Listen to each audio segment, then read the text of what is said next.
የኢትዮጵያ መንግስት አንደኛው የህወሓት ክንፍ ከውጭ ኃይሎች ጋር ግንኙነት አለው ሲል ክስ ማቅረቡ ተሰምቷል። ይህ የሆነውም ከሰሞናዊ ፖለቲካዊ ጉዳይ ጋር እንደሆነ ተረጋግጧል። የኢትዮጵያ መንግስት አንደኛው የህወሓት ክንፍ የሀገሪቱን ተቀናቃኝ ከሆነው የውጭ ኃይል ጋር ግንኙነት አለው፣ ትብብርም ያደርጋል ሲል ለመጀመሪያ ጊዜ ክስ መቅረቡ ተሰምቷል።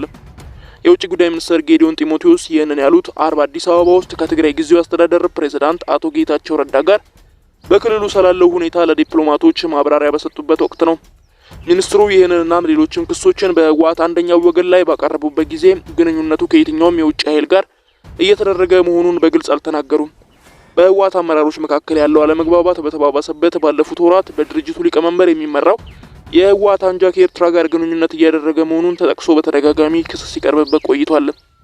አቶ ጌታቸው ረዳም ከዚህ ቀደም በሰጡት መግለጫ ላይ አንዳንድ የህወሓት ወታደራዊና ፖለቲካዊ አመራሮች ከኤርትራ ጋር ከፍተኛ የሆነ ግንኙነት እንዳላቸው መናገር ይችላሉ ብለው አልፈዋል። በደብረጽዮን የሚመራው ቡድን ግን እየቀረበበት ያለውን ይህንን ክስ በተደጋጋሚ ውድቅ ሲያደርገው ለመስማት ተችሏል።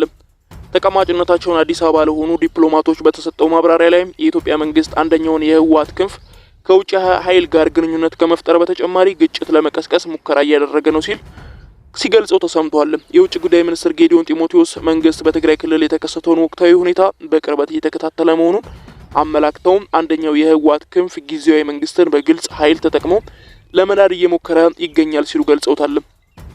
ከቅርብ ወራት ወዲህ በትግራይ ክልል እየተከሰተ ያለው እንደዚህ አይነት የፖለቲካዊ ሰጣ ገባዎችም እየተስፋፉ መምጣታቸው የሚታወቅ ሲሆን በአሁኑ ወቅት እነዚህ ነገሮች ተባብሰው በተለያዩ የክልሉ ከተሞች ግጭት እየተፈጠሩ ይገኛሉ። በዶክተር ደብረጽዮን ገብረ ሚካኤል የሚመራው የህወሓት ቡድን የክልሉን ጊዜያዊ አስተዳደር ተሿሚዎች በመሻር የራሱን ኃላፊነት መሾም ጀምሯል። ከ6 ወራት በፊት በደብረጽዮን የሚመራው የህወሓት ቡድን የጊዜያዊ አስተዳደርና አመራሮች በአስተዳደሩ የተሾሙ ኃላፊዎችን እንደማይወክሉ ገልጸዋል።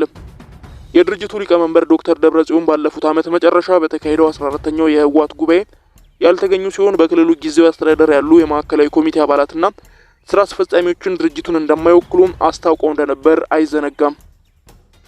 የኢትዮጵያ ውጪ ጉዳይ ሚኒስትር ጌዲዮን ጢሞቴዎስ ለዲፕሎማቶች በሰጡት መግለጫ አንደኛው የፓርቲ ክንፍ በግልጽ አመጽን የሚቀሰቅስ ፕሮፓጋንዳ እየነዛ ነው፣ አመጽን በመቀስቀስ ወደ ግጭት ለመግባት እየሞከረ ነው ሲሉ ወንጅለውታል።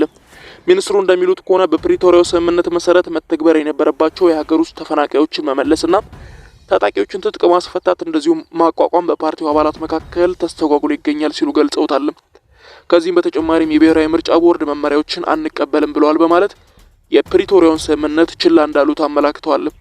ሚኒስትሩ እንደሚሉት ለሰሜን ኢትዮጵያ ጦርነት መቆም ምክንያት የሆነው የፕሪቶሪያው ስምምነት ሁለቱም አካላት በሀገሪቱ ህግን እንደዚሁ መመሪያዎችን እንዲተገብሩ፣ ህግን እንዲያስከብሩ እንደዚሁም በህገ መንግስት ላይ እንዲመሩ የሚያደርግ እንደነበር ከዚህ ቀደም ይታወቃል።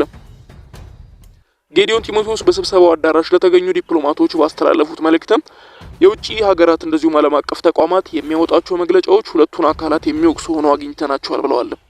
ነገር ግን የፕሪቶሪያው ስምምነት ችላ እያለ ያለው አመጽን እየቀሰቀሰ ያለው አንደኛው ክንፍ እንደሆነ ሊታወቅ ይገባል ብለዋል።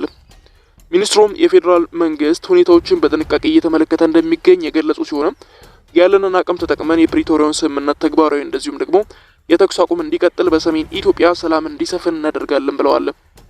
የትግራይ ክልል ጊዜያዊ አስተዳደር ፕሬዝዳንት ጌታቸው ረዳ በትግራይ የተከሰተውን ቀውስ ከተባባሰ በኋላ ወደ አዲስ አበባ በማቅናት ከጠቅላይ ሚኒስትር አብይ አህመድ ጋር እንደሚወያዩ ተዘግቧል።